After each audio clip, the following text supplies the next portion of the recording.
Cosmic here. Welcome to the channel, and today I wanted to spend a little bit of time talking about the Gundam card game, because if you haven't been following, we have enough spoilers to make a complete deck now, or at least a couple different complete decks, and we partnered with our good friend Aspira to record some gameplay footage, so definitely make sure to look forward to that on his channel. But today I wanted to talk about the deck that I played for it, kind of my thoughts and directions of where it was going, my overall impressions on the gameplay, which is very positive, I have to just say up front, but also a couple things that I think are missing, or maybe that I'd like to see in the Gundam card game as we get deeper and deeper into the spoiler season. So yes, at the time of this is going live, we're just a few weeks away from the full beta box reveals. We're in the middle of spoiler season, some other stuff that's coming out, but I'm very excited to see kind of what's next for the Gundam card game, just based on this very small sample that we have to go off so far. So with that, let's get into it. So up first, yes, we are building a blue-white kind of control style of deck. For those that are maybe not familiar with the deck building constraints, I will say in Gundam, you can put any two colors together. There's no, title or series lock in that regard, like I know a lot of people might have expected.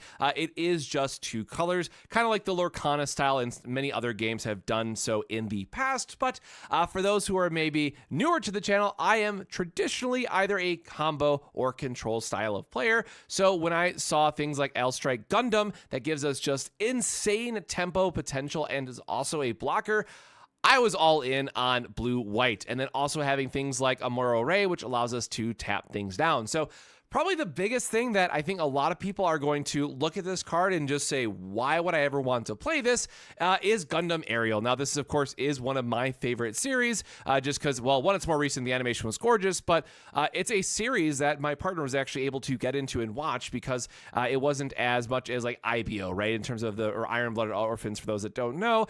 It was definitely a more lighter approach while still having some good themes to it overall.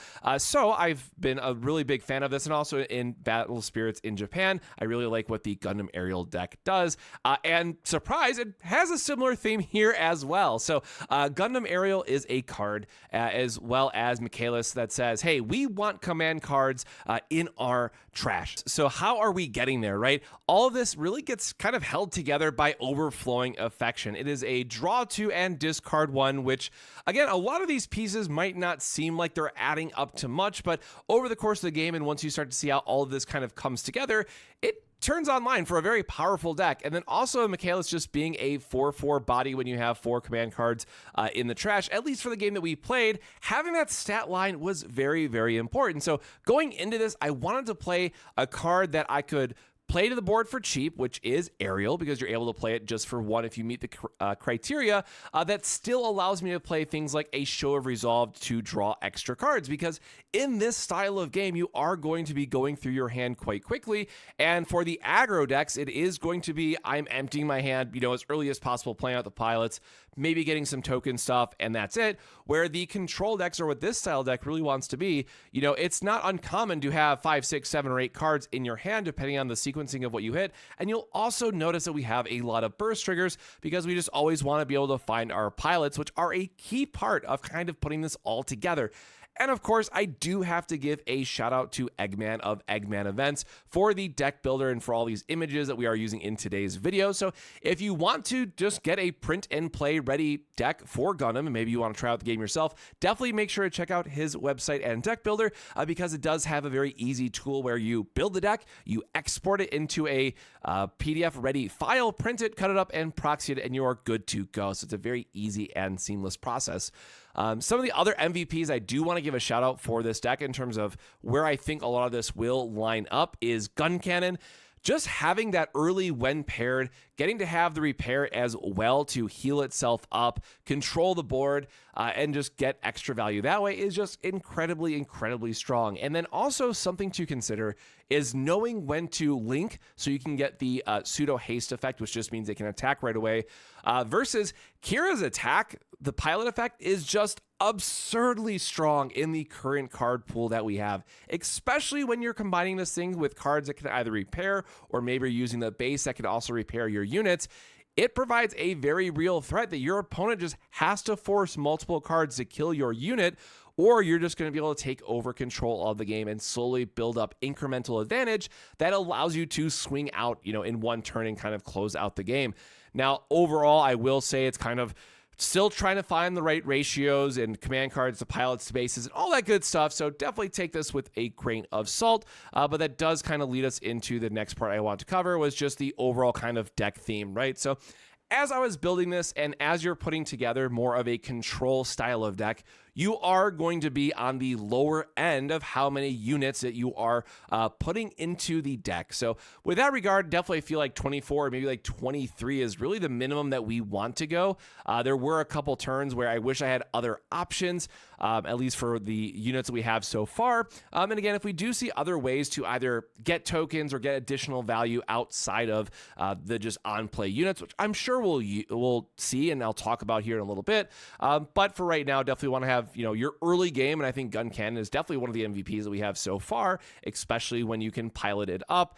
Again, the when paired is just incredibly strong, and the repair mechanic just provides such a major threat that your opponent wants to answer that I think around 23, 24 is probably on the lower end. Now, bases, there's a lot of conversation going on around these cards right now.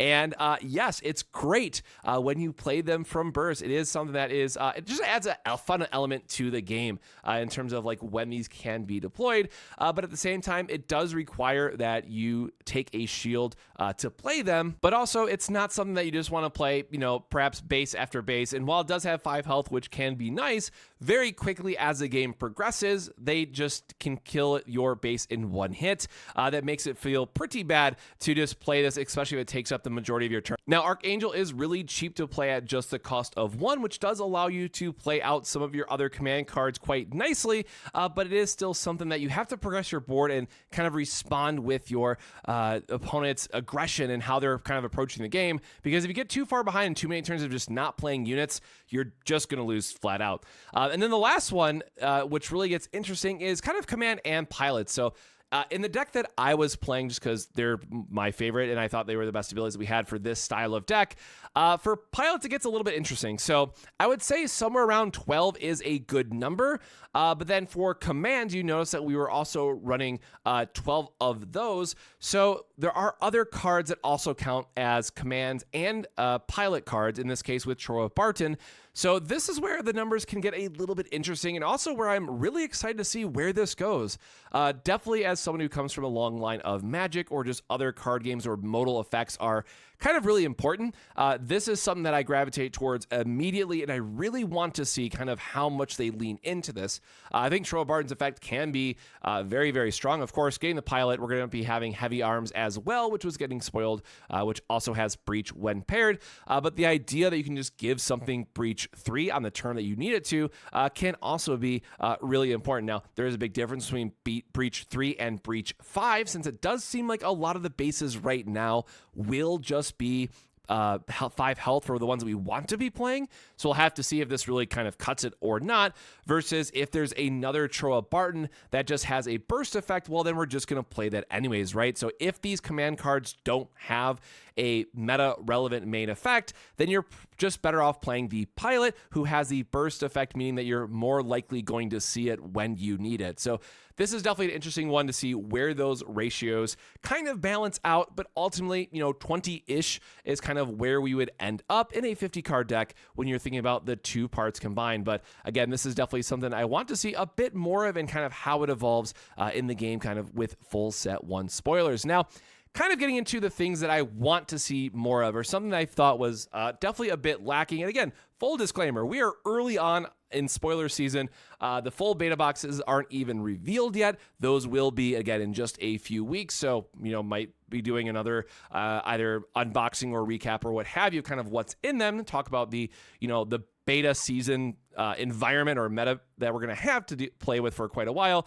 But pay effects. So ultimately what I mean by this, and for anyone that is a control player, you'll know immediately what I mean, is as the game progresses, you're going to have just an excess of resources, and either be it attached to higher end cards or other things that, forces you to play them in more mid-range or control style of decks. There'll be some kind of balancing effect there. but something to do with all of your extra resource, especially in the Witch from Mercury themed decks where you have Soletta Mercury that allows you to restand a resource. In some cases, you can get 2 of those online, and then you have access to 12 resource in a turn.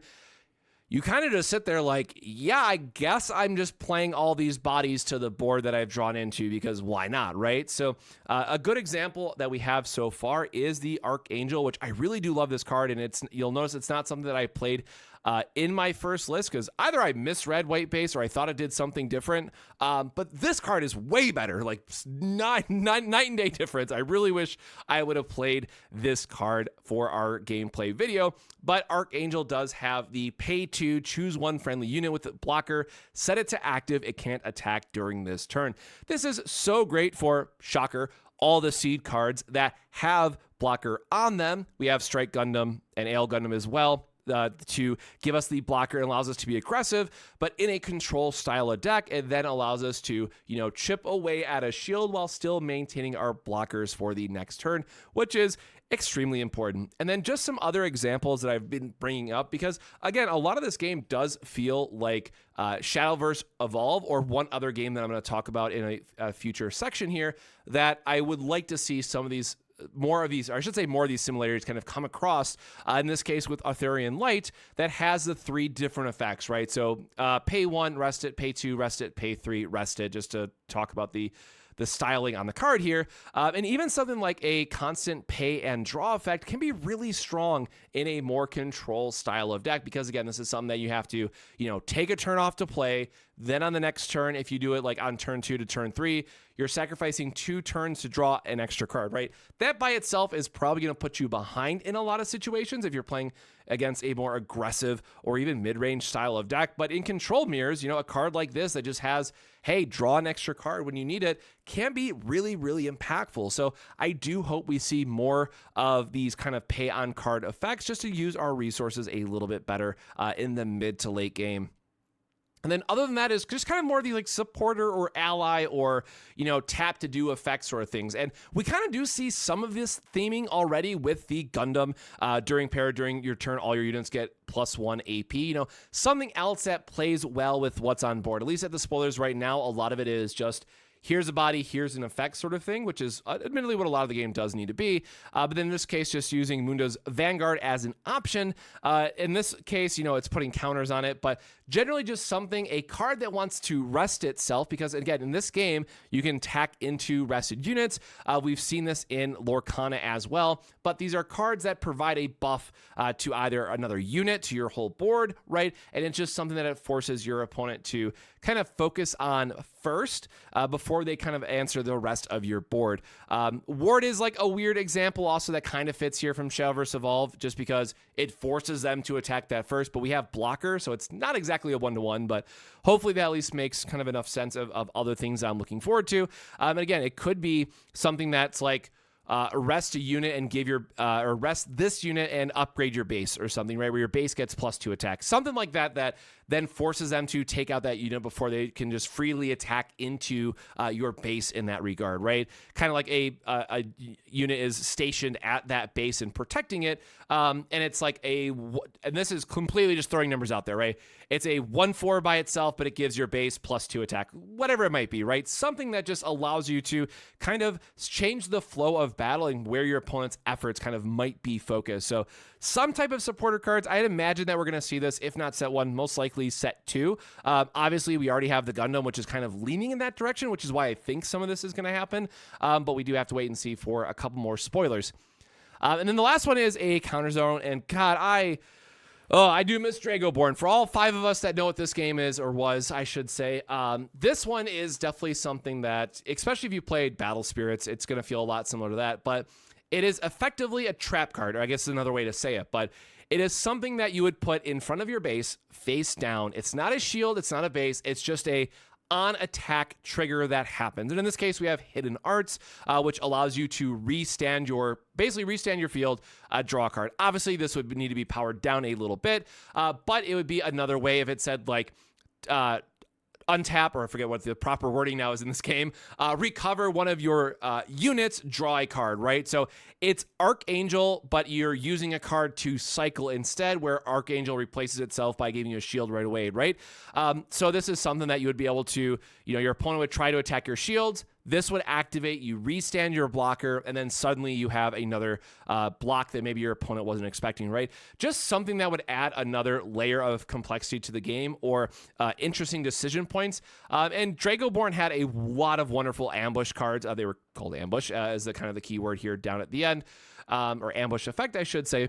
So this is something that could also be like deploying from bases or something, right? So where a card has to go under a base and then you get to play it on attack or something. There's a lot of different ways that they could interact with this. Obviously, for a set 1 in the game itself, you want to be very, make the game approachable enough where new players don't feel overwhelmed, especially if they've never played card games before, but also have enough interesting and unique mechanics or depth and complexity to keep more veterans of TCGs kind of onboarded and make sure that they're still interested in it. So I'm not sure how or when something like this might ultimately kind of get in, because there's not like a separate zone for it. So in the example of Japanese Battle Spirits, they just added it. For Dragoborn, it was built into it. Another example, I guess, would kind of be like locations-ish from Lorcana, where a unit would go into a location that gives them additional effect, that you can spend it to then get additional effect for that turn, right? There's a couple different layering options that you could do on that way. I guess it kind of falls under supporter cards as well, but something in those two different categories I think would help add some more layers to the game. Kind of what I'm just, again, really hoping to see. Overall, I think it's a very good game, from very positive on it from just a first impression standpoint and kind of what we've been able to see so far. So I'm really looking forward to where it goes from here, honestly. And then the last thing I kind of hinted at up front, but happy spoiler season. Yes, we are getting the Gundam Card Game Edition beta spoilers. Woo! Now, as it were, so we are seeing new cards. It feels like daily. I think they did technically miss a day, so we'll have to wait and see kind of where that gets thrown back in. But ultimately, we know at a bare minimum, right? Obviously, holiday this weekend, but then the weekend after that in Utrecht, people are going to be getting the beta boxes. So I'm imagining that we will have either the full set before that weekend, or we're just going to have people posting it on socials. And then, of course, it'll get updated to things like Eggman events and what have you, so that people can build a deck, get playing, and get excited. Because, again, the last thing I do want to stress is to check with your LGS if they were selected for the beta trial events that were happening. But even if they weren't, please, if you can, make sure to proxy up a deck, spread the word about Gundam, and just keep 2 decks on you. And again, this is something that I'm obviously very excited for. Gundam is something that I've been, watching my entire life since it was on Toonami, like I'm sure many people my age. And I've just really enjoyed it. And obviously, as someone who is very excited for the Gundam collab in Battle Spirits Saga, that unfortunately wasn't its full set, it's insane to me still that we're getting this, but I do also understand that Gundam's not as popular in the West as it is, compared to Japan. So I'm very curious to see how the Japan community kind of follows this game versus like North America, or I should just say the West in general, because it's also launching in Europe. And I guess it's also technically launching in China, if I remember correctly.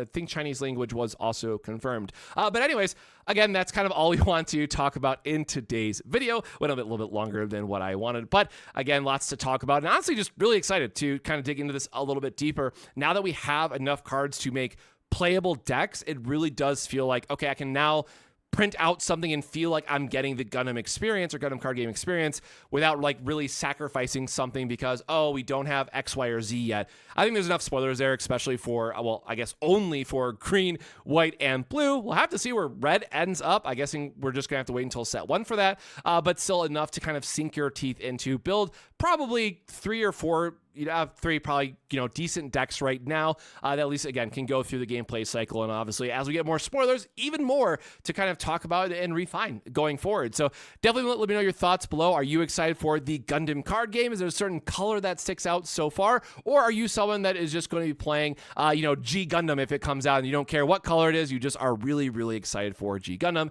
Definitely let me know your thoughts below. But until the next time, my friends, stay safe, stay hydrated, and I'll see you in the next one. Cheers.